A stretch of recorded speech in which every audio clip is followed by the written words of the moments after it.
मित्र हो. मला दोन मित्र भेटले होते आज. तर त्यांनी मला एक प्रश्न विचारलाय. त्यांनी असा प्रश्न विचारला की तीन व्यक्ती अशा आहेत आपल्या दुनियेमध्ये की त्यांच्याशिवाय पर्यायच नाही. मी म्हणलो कोणत्या तीन व्यक्ती?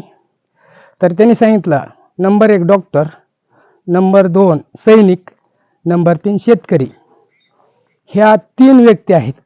तर या तीन व्यक्ती अशा आहेत का त्यांच्याशिवाय पर्यायच नाही अख्ख्या दुनियेला.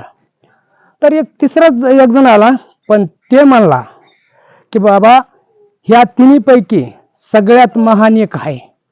सगळ्यात महान एक आहे, त्याचं नाव काय आहे? मग मलाही कळेना. मी निरखून पाहिलं तर खरंच कळलं, सर्वात महान त्या तिन्हीपैकी एक आहे. तुम्ही मला कमेंट करून सांगा की ही व्यक्ती डॉक्टर आहे का सैनिक आहे की शेतकरी आहे? ही सर्वात महान कोण आहे हे मला कमेंटमध्ये सांगा. आणि मला तुम्ही खरं उत्तर द्या. तुमच्या उत्तराची मी वाट पाहीन.